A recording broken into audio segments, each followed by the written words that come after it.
caught up in these like got a minute conversations, and a got a minute conversation will last 30 minutes easily. The struggle that Koby and I have, or Koby has with me, is I'm the guy that's like, let's break it all down, burn it to the ground and rebuild it. Where Koby wants to just like, hey, maybe we don't need to totally break it down. Like, let's just make these small pivots. Like remodel a little bit. Yeah, like remodel. Where I'm like, no, let's bulldoze it and let's start over. I remember when he showed up in my office. Yeah, Koby, because you were even like, what's this all about? Why this wasn't on the vision board or whatever.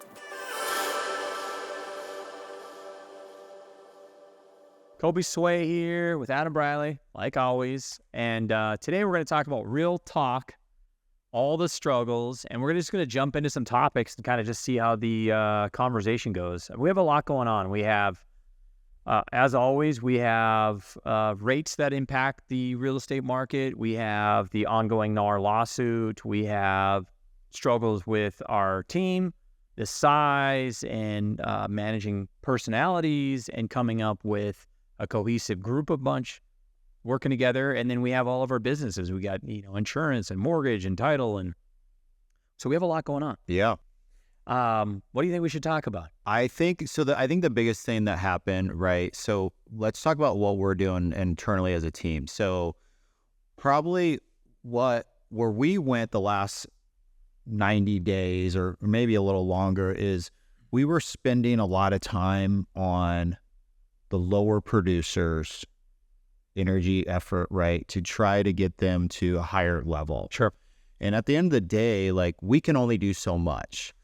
And it's, we want to see people win. We want to see them succeed because they all have their different whys of why they do this. And a lot of times it has to do with their family, providing a nice, lifestyle, paying off certain debts, whatever. And then, of course, there's always like, we want to, everyone has like the HGTV reasons, why we want to help. But like at the end of the day, there's normally like a financial reason behind it. Totally. Like that is the reality of it. And I think that's probably the best motivation, if you're being real, to go out there and actually produce and provide a good service for your clients, because then you get referrals, right? Yep. So we were really spending a lot of time. So our balance has always been, okay, we have our top producers that we don't want to really like micromanage them, right? Yeah. We try to leave them alone. But then if you leave them alone too much, then you have a potential retention issue. Yep.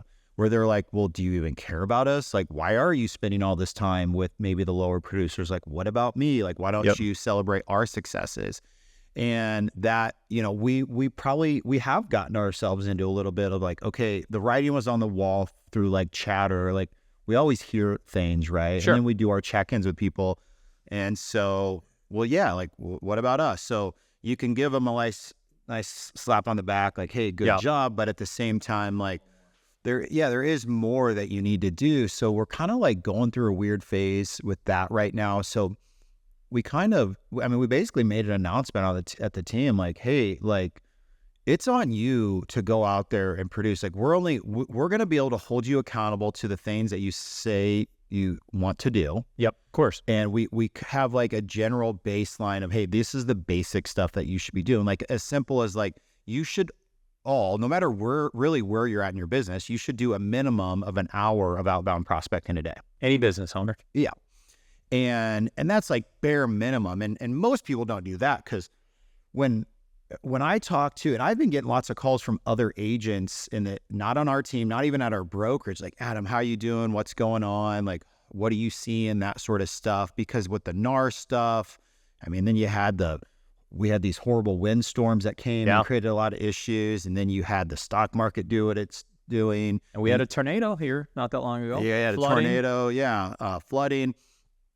A lot of agents are starting to, like, you can almost see it, like, they're starting to stress out for sure. Yeah. And more than they were. Now, there's always certain agents that will just do good no matter what. So I'm just talking about the masses here. And then you always ask them, like, okay, well, what does your like day look like? What does your week look like? And it's always amazing to me where there's like really little time of outbound prospecting. Like, no door knocking, no touches, no check-ins with clients or prospect. No emails, no social media, no texts, no, like, not even volunteering at maybe even a local church to network. Yeah, there's nothing. And so it's like, again, I always joke, like, I think people got so used to the COVID days. Oh, yeah. And it just like, it's like, guys, it's not that way. No. Right? Like you have to, and that's a big shift to go from pretty, I mean, your Pretty phone, easy street. yeah, like for a few years, it was like that too. Oh my gosh, now this is a huge shift. I have to now start putting in some major work. And so like, that's where I'm seeing happen. So for us, like, like, our message to them is like, guys, you have to do the basics. And this goes for our vet agents, because some of our vets that had done awesome the last 5-6 years, they had lifestyle changes or, life happened to them, whatever. But we still have to remind them, like, our greatest form of love, which is a Chef Black organization comment, is our greatest form of love is us just holding you guys accountable to the things that you guys say you want to do. And so we probably will be, in my mind, like, I know I'm going to be more intentional with the top producers, also helping out and I'm not talking the brand new people that start. I'm talking to people who've been on the team for a while and they're still not really making things happen. We're kind of like, we almost have to hold their feet to the fire a little bit. Say, hey, you got to do this. You have to make this, because not only does it's a poor representation of us. What do you think the other top producers think if we're holding someone around? And this goes for multiple teams too. Like, what do top performers think on a team if the team is just holding on to the low producers that aren't doing anything? Not like striking out, like legit not even showing up, putting in the work. Yeah. And then it starts, it causes issues there. So, well, I know we're going through a shift on that for sure. Well, it's just a matter of I think at the end of the day, it doesn't matter what level the real estate agent is. If they're brand new or they've been doing it for 10 years, 15 years, it doesn't matter. At the end of the day, the real estate agent will fall off into a path at some point, right? Life will come up. Maybe it's a baby or a work trip, or something happened with their significant other, or they have kids going into school now. And what happens is they get into dark corners for a period of time. And you know that these agents will disappear for a week, 2 weeks, 3 weeks, a month. And next thing you know, you have a veteran real estate agent that's been doing it a long time. And if you're not staying on top of them, and like Adam's talking about micromanaging, it's really checking in with your people on another level. It's not just, hey, how are you doing? Well, I'm good. Oh, well, keep up the good work, right? Like, if you peel the onion back a little bit lower, sometimes what you find is, actually, I've been really struggling for like a month. I'm so glad you called today and checked in with me. Like, I had a conversation with an agent, just recently, and they said the same thing. They're like, I mean, I did really well up until May, and I haven't done anything since May, and I'm surprised you haven't called and asked me to do something. And it's like, well, this is an agent that's been with me for 4 years, like, my door's always open. But in their eyes, they feel like we're preoccupied with something else, and they don't want to be bothersome. Yeah. So again, these people go into a dark path or unproduction or things come up. And if we're not there to check in with them, then that's when they come to you and say, well, why haven't you been checking in with me? I wish you'd kick my butt like you kicked these other people's butts. And that's when it goes to, again, it doesn't matter if it's a veteran or an established agent or a new agent. Every person wants to feel like they're important, they matter, and they can rely on us when they need us. People aren't going to come out and say, hey, I have a new addiction I don't want to talk about, right? Like, yeah, no one does. No one ever admits. Like, I even think about team meeting, like, okay, raise your hand if you're doing this or struggling with that or whatever. No one ever participates. No, because they don't want to be called out. They're embarrassed. Yeah, and it drives me nuts at times. I will say that. I'm not going to hide that. But, like, I do wish everyone would just be open. I'm probably too much of an open book, and I word vomit at times. But okay, so on that, like, I think the thing too that we have to make sure that everyone knows is, like, it's like that meme that's going around from the Olympics, and I don't know where the guy was from, but he's the shooter. Oh, Ukraine. And he was the Ukraine guy, and he was just there holding his gun, no special, like, literally holding it no with glasses, no covering. He was wearing his normal eyeglasses, just holding it one hand, shooting, and I have no idea how well he did or anything, but like, that's the reality of it, where he just did it. and no special pose, no special equipment. He just was holding the gun one-handed like that, where other people were like, yeah, that guy. Like, you know, people were holding it all these special ways. It's turkey. I apologize. Oh, it's turkey. turkey. I apologize. Okay. And, you know, it goes back to like, there's no secret sauce. There's nothing you're going to go perfect before you go do it. Just start doing it. Like, start making the force of honor calls, start making the expired calls. I'm using those because those are like horrible things to have to do, right? But like, you know, uncomfortable things you're nervous about. Yeah. But like, start calling out of the pond leads. Like, cause like, look at the success that our agents have when they actually do it. They get people out of it, or they go work the Google leads. No one wants to go work the Google leads because they're like, it's not like a Zillow lead. You got to work it. You got to contact it. You got to sift it 12, 20 times in order to potentially convert it. Where a Zillow lead, you talk to them once or twice and you got to sell generally. But they make 20% more, but heaven forbid. Yeah. And so it's just like, it's just getting people to just go do it. And then you first got to get them past the first 30 days of staying consistent doing it. Because habits aren't built instantly. Yeah. And then you got to do it 90 days before you start seeing something on average. Sure. Now, every once in a while, people are longer, and then some people are shorter. But first, get through the first 30 days, not saying you're going to get anything, and then your next hurdles get another 60 days on top of it. Build the habit, and then let the habit develop into something that'll pay for itself. And that's not easy today, honestly, because we want instant. Like, I go back to an agent that's been with us for over 3 years, and they're like, I did 2 open houses. They're no good. And they say that all the time, and they know it gets under my skin. Well, I just talked to someone too on an open, like, hey, do you have any suggestions for me on like how to get their info? And, you know, on that, it's like, I've always taken the approach, and I haven't done an open house in years, but like, it's like when you do it, you're just, if you are being real and you are connecting with them, you're building rapport with them, and you are truly showing value, like, you know, the data of the neighborhood, of the other homes that are potentially available, you know, and you're not being like the salesy type where, you know, normally you can just say, hey, you know, do you mind if I follow up with you? Like, I would love to be able to reach out to you, you know, no pressure, but would love to get your phone number. I'll text you real quick, my cell phone number, and then you have it. And generally that works for me like every single time. And there's a hack to it. So if you guys want the hack, I'll give it to you quick. You're standing there and you say, hey, the homeowner requires everybody that enters their information. Is your phone number 402 or 531? And by doing that psychology with somebody, by saying the number, people will correct you and say, oh, actually, mine's 701 because I'm from North Dakota.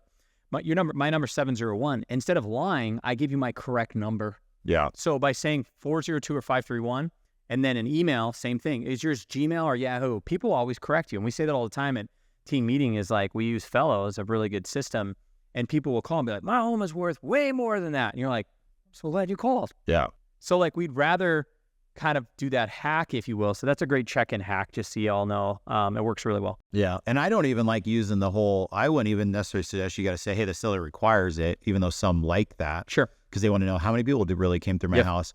But, you know, not, you know, because sometimes that might come across as like a sales tactic too. Totally. And it could be. But like, easy hack. But your whole like 531 versus 402 Gmail, Yahoo, like that's a good, it's just a way to get them to good tactic. Yeah. Because also at the end of the day, you will provide value to them. Like, I had a guy who I was showing a client a house, and he just happened to show up, and he goes, hey, do you mind if I look at it? I asked my clients, are you guys cool? Yeah, we're sure, go for it. And so I did the text message thing, and he's like, yeah, here you go.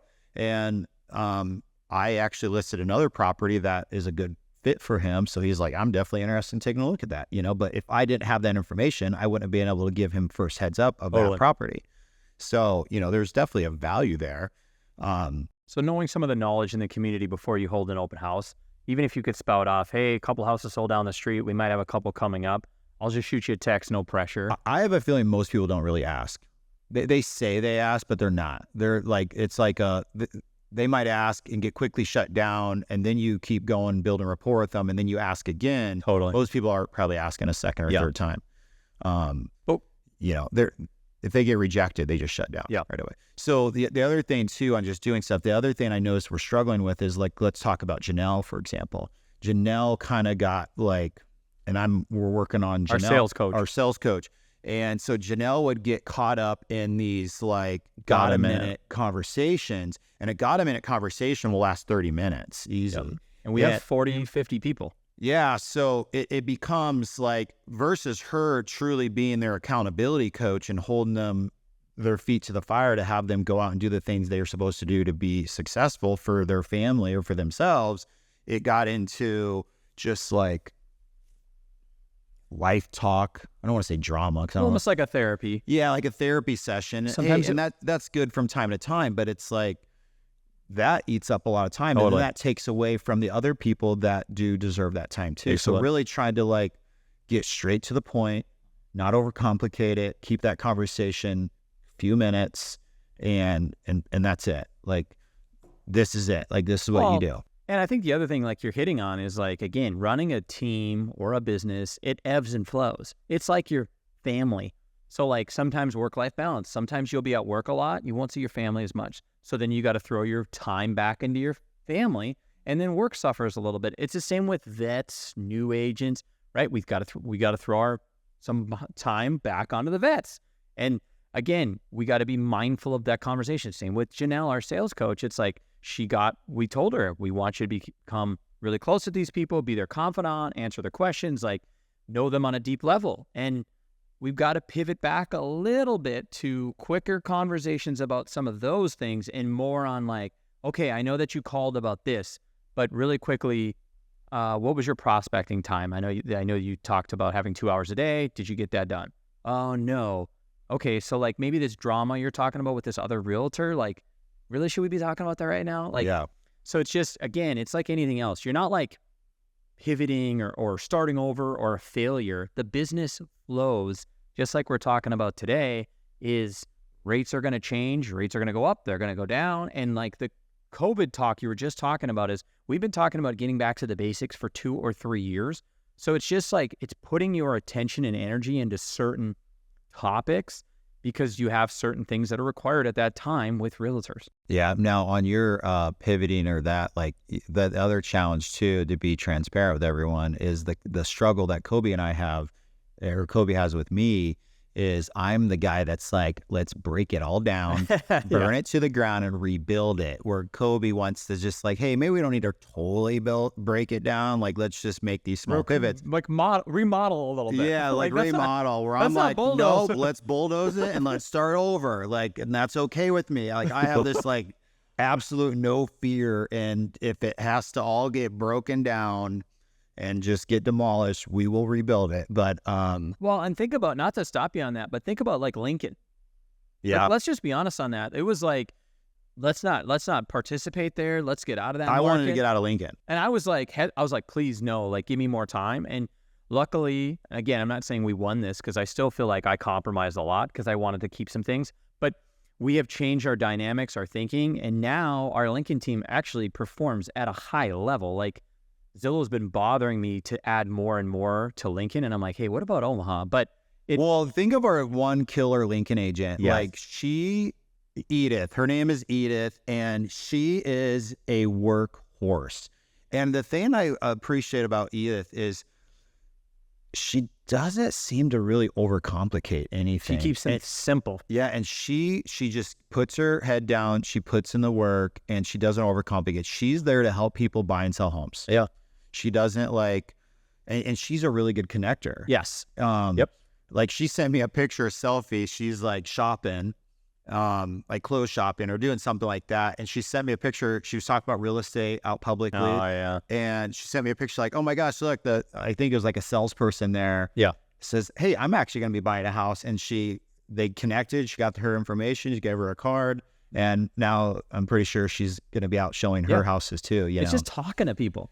Yeah. It's a relationship game. But Edith is a prime example of like, again, Edith wants some attention. She wants some love, right? Like, we've got to do a great job as a team to make sure we recognize like she's really taken that team and put it on its back. I mean, and literally carried us across the finish line. We're talking like she did more sales in 60 days than we did in a year.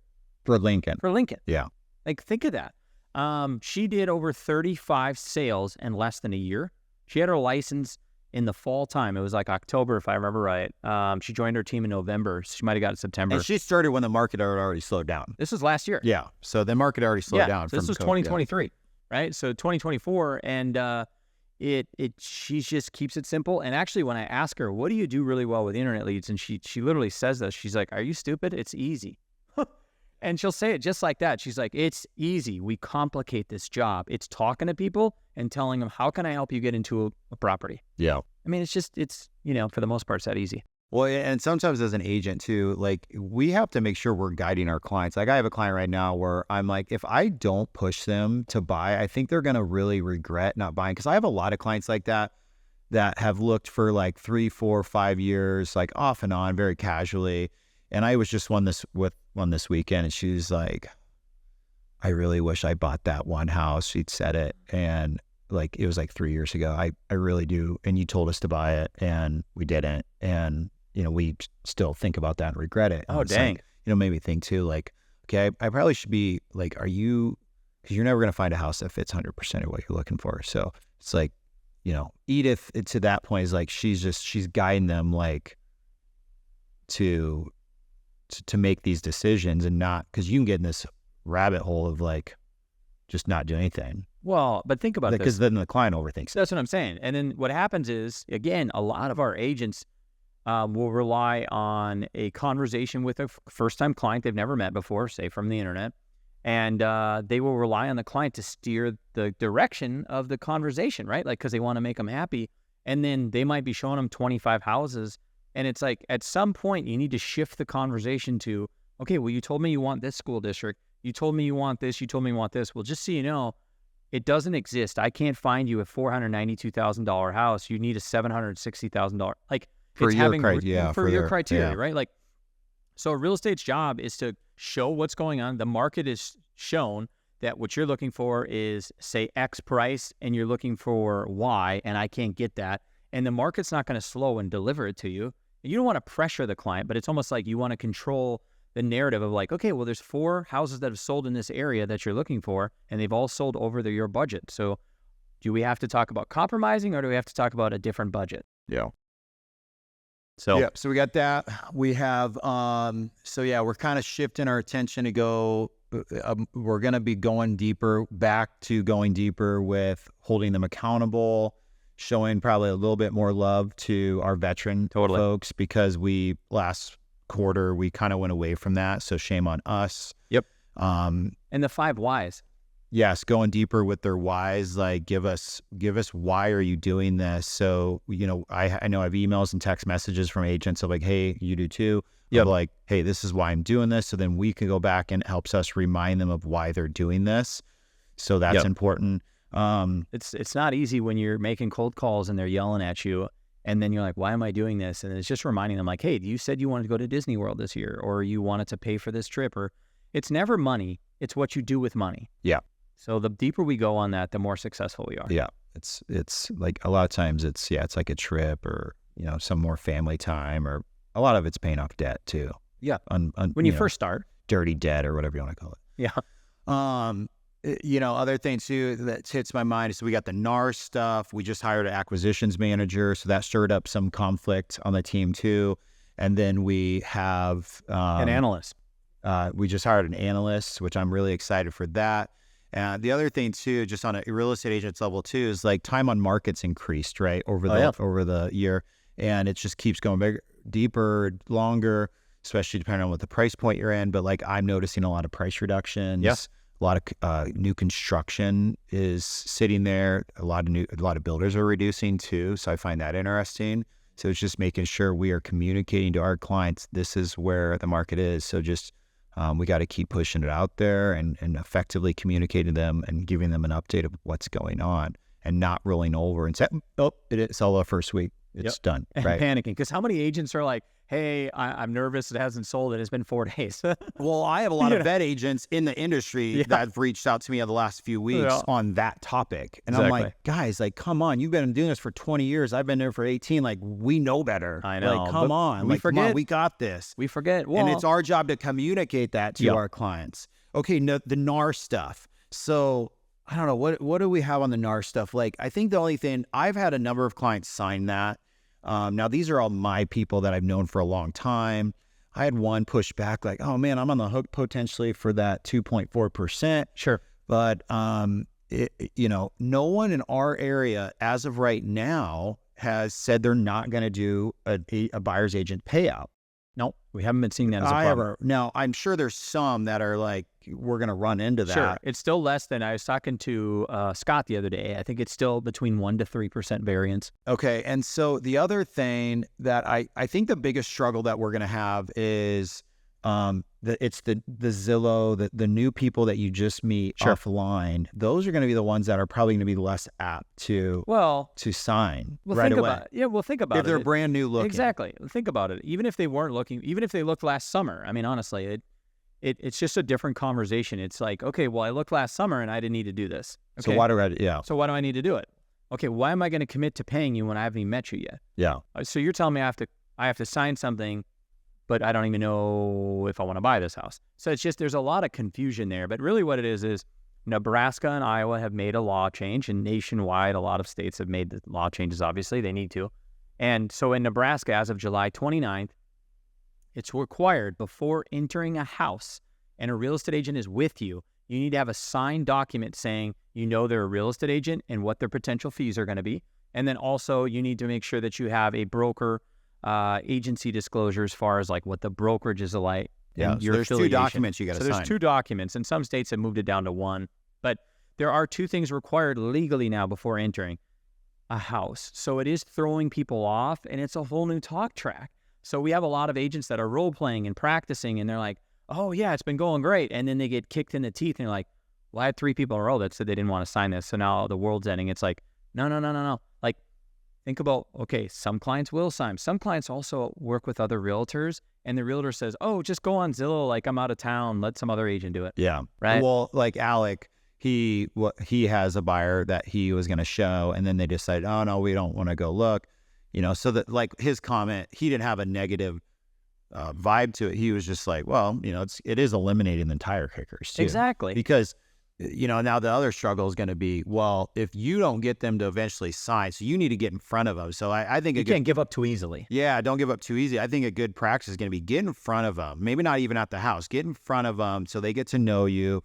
Videos, I think a good. We talked about a Zoom or an in-person coffee. Yeah, like that. You got to do that. So then you're dating them a little bit to know, and then and then when they realize, like, because you can show them this is the new MLS rule. It's a little screenshot I text it to them. Yep, oh, we've been sending it out. That's a real thing. And then because now eventually an agent will get them to sign that. Absolutely, someone will. Yeah.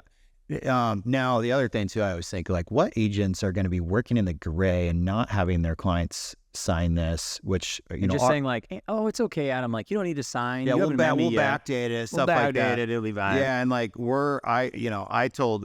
told our folks, like, there is absolutely no way we're doing that. You are going down that path of playing that line. Like, no we know way. Someone's going to check Berkshire and Briley. Yeah, I mean, we always have a target on our back. Check. We're too big, Berkshire and Briley. We always get looked at.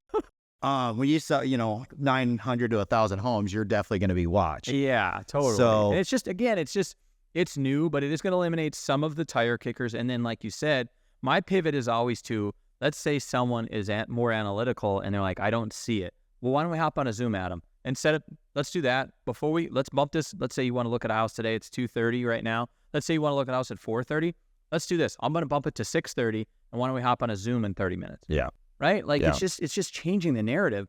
And over the weekend, I had about 4 agents call and say they had about 30-minute conversations over the phone, so it wasn't Zoom. And they went from instant no's, where they signed and they were looking at houses. Now, it took 30 minutes. They probably could have been a little shorter. They didn't know, but they all got them to sign. Yeah. Because they all understood. We just had to send them the laws and the rules instead of just like, oh, you want to sign this? Yeah. So again, not rolling over, and this is going to be something that we talk about on our team meetings a lot. Totally. Like, hey, give us some wins, give us some losses here. Yep. Let's talk about those, break that down. And like Michael, for example, on our team, he had a good win that he talked about, and he kind of went through his process because he had to work for it to get them to sign. But like, making sure he explained everything too. So, that will be a big topic for us. It will be interesting to see what happens over the next 6 months on this NAR stuff, and how will it affect the commissions, because other parts of the country, they've actually raised the commission for buyer's agent. I don't know if I would love to say that happens, but I don't. Some of our team, just so you know, last week, Adam, we had 3 agents on our team get over the standard. Yeah, Traditional, I'm saying, like, I don't want to say that in a bad way, but like traditionally speaking, Omaha's 2.4. Yeah. We had 3 transactions get 3%. Yeah, I mean, that's great. And if a buyer sees the value in them working for them, then why not? And that's why it is important to make sure you are not letting them control the narrative. Yep. We are guiding them in an effective way. But that's why for us as a team, it is important that we're always talking about these issues at team meetings and going over that. And, obviously we use Slack a lot too. So it's just, it's pivoting or putting spotlights or attention on all these topics. And then we have potentially maybe a rate cut with rates. Yeah, so that's happening. They're having a preliminary meeting. What did tomorrow Stacey they're say having there? some Tomorrow? initial discussions. We'll see kind of like how the market is performing, and then based on that, they're going to make a decision. We'll see what they do in September. Yes. Yeah. Because the rates did, when the stock market went down, rates went down too. So I had someone locking in at 5.9 on a 30-year. That's a great rate. That was like, holy cow, that's incredible. We're starting to see 5s again, which is amazing. That's a fantastic rate. I am hopeful that rates will be down in the low 5s, within the next year. Totally. Well, and we have an election this year too, right? And that also impacts buyer awareness, clients searching, uncertainty, right? You got rates, you got political. I will say, though, I personally have had more people reach out wanting to do something than I've had in a long time. Is that good or bad? It's good for me, but that also means that's a sign of that many more people wanting to list their house too. Totally. So it affects your inventory. Because if I'm imagining other agents are having those conversations as well. And we do need a little more inventory, that's for sure, right? Yeah. We did need inventory now. It might not sell immediately. What's interesting is you have, and the seasonality changes too in Omaha, right? And that's not just Omaha, but the Midwest sometimes is impacted a little bit more in the winter and the spring and the summer, and then people want to get into the right school district, right? So there's some seasonality there. There's NAR lawsuits, there's rates, there's team dynamics. And again, we've had agents, and I'll say Edith again, we've had agents join and then suddenly sell like 20 houses, and people are like, what is she doing? Like, how is she doing so well? And it kind of reminds, this happened when she joined. Some of the vets were looking around like, who is this person and why is she kicking so much tail right now? She's third on our leaderboard. Think of that. I know. She's third on our leaderboard. So it's ever evolving as far as like where our attention goes, and the team is going to dictate where the attention goes, because right now they need help with the buyer conversation. Yeah. I think for us, how we've always operated is like, listen, as long as we are ethically and morally sound for our client, that's always the baseline, right? Yep. But we are always, we're a pivoter type team. Like, we will try new things to see what works better. And that goes with look at us. Like, we signed up to do a mortgage company. Yeah. We had no business doing that. We had no idea what we were now, but we brought in the right people. Yeah. Now, we struggled through that a little bit. Sure. But, and we thought we're the right people, and then they're wrong. Yeah. And then, or it's the finance, like, look at our insurance company. Yep. Like, we've lost a good chunk of money because, and that's been, but numbers wise, we're doing really well. Yeah. But we're still, as a business, we're not necessarily doing great. But we have figured it out. The first 3 to 5 years in your business is like, we don't know what we're doing. Yeah. Well, it's just like this new acquisitions manager too, with our whole iBuying side of things. Like, we do that too, like, not only for good investments, but also it is a retention tool for our agents. And I don't hide that from anyone. Every agent that's involved with those on our team, knows, Adam and Stacey do that because it is a retention tool. Yeah. I want to, but I'm only going to do that with folks that I know are committed. Well, and they've proven themselves. And they've proven themselves. Yeah. They put in the work, and that not only can they go out and effectively represent clients, but then they're going to work to facilitate a deal and make this into an investment for them. But, look at the shift we're doing in that too. But it throws them off. It does. It throws them off. So actually, we're having a meeting tomorrow here at our house to kind of go over, okay, guys, this is why we're doing this. Don't freak out. It's a good thing. We want to go from 50 to 100 homes a year, for example. Well, and think of this, not to stop you, but think of this. When an agent goes so deep on REI, their real estate suffers tremendously. Yeah. And think about that. So like you might take that burden away from them going negative on their real estate side. Yeah. But it's selling it to them because it's new. Yeah. Yeah. Yeah. Totally. Yeah. So that's going to be, I'm excited for the new acquisitions. I'm calling him an acquisitions manager. I'm excited for him to go deeper on that because he's already proven himself in my mind. I mean, he's already gotten one bought and he really just started. But the agents are now like, well, are we going to get booted out? No, that's not going to happen. It's just, let's get this thing up and running. Cause there are people out there that would much rather sell to an investor than put it on the market. That is something I've clearly learned over the last 10 years. Is they want that nice, clean, easy option.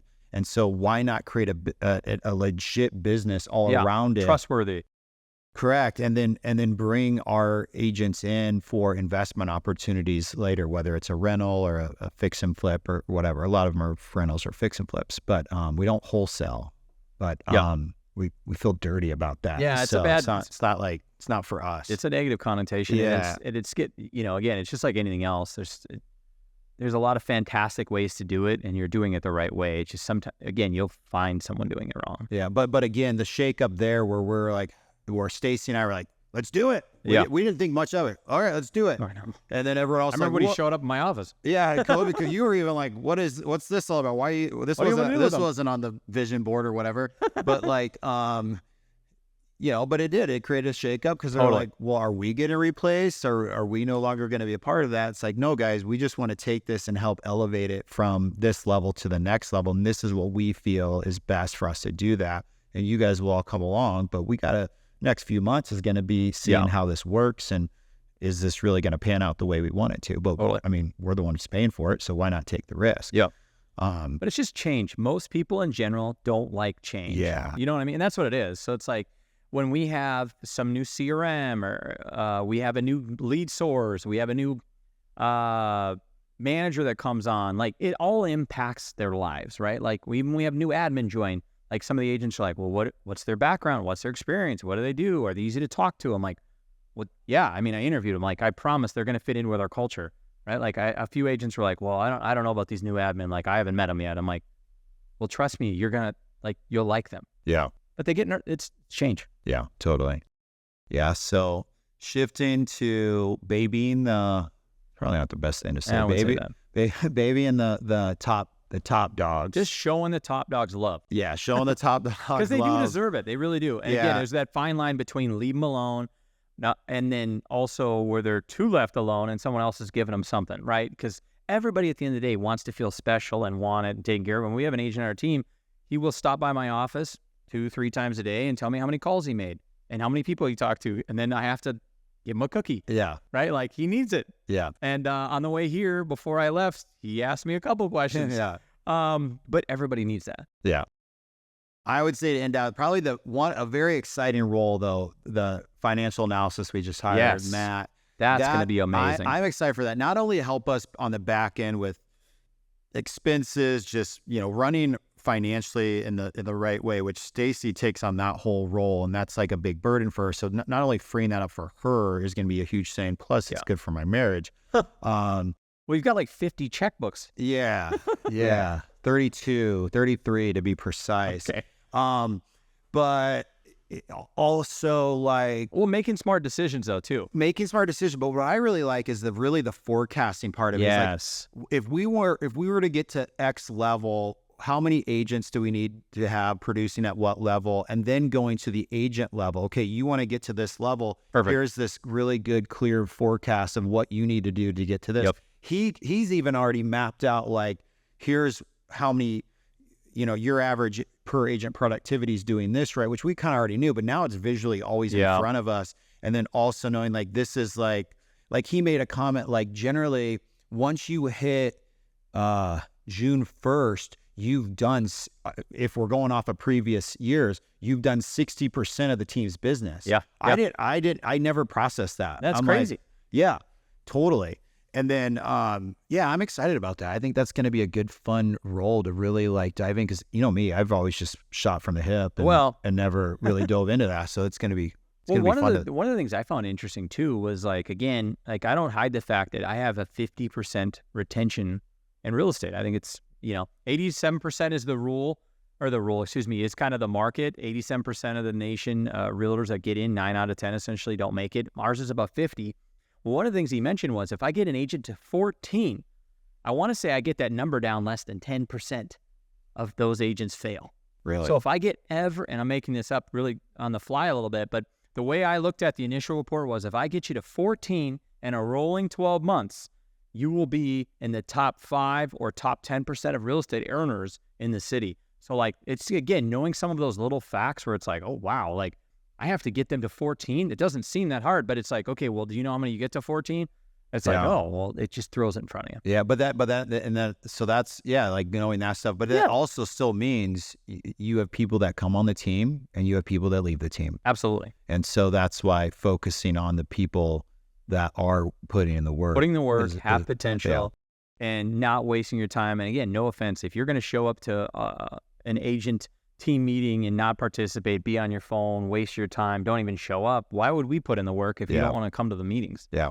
So we're definitely, I feel good about the shift that's happening right now. Like some of it was presented like, oh, this is a bad thing. Okay, this is correctable. And I feel really good. And we've done it the last 4 years I've been here. So it's not like, again, this narrative has come up multiple times. Yeah. And again, it's normally what happens is you have a seasoned agent that's disappointed in themselves.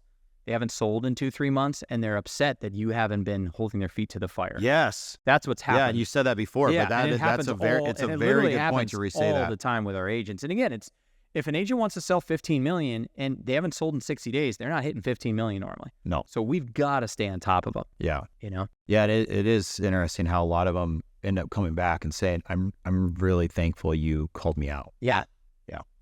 So it's just. So anyway, those are some of our struggles, just a real talk. Again, it was kind of all over the place, but we had a lot converge all at the same time. Well, it all goes together. It's business, right? Like you got relationships, you've got humans trying to figure it out, you've got conversations with the coach. How do we bring value? How do we hold the feet to the fire? And then show them, hey, by holding your feet to the fire, you're going to earn more money and pay off these whys that you want, if you will. Yep, 100%. And then you got NAR, you got rates, you get seasonality. It's just ever-changing. The market's tanked. Yeah. So a lot of fun stuff. Absolutely. All right. Thanks, guys. Thank you.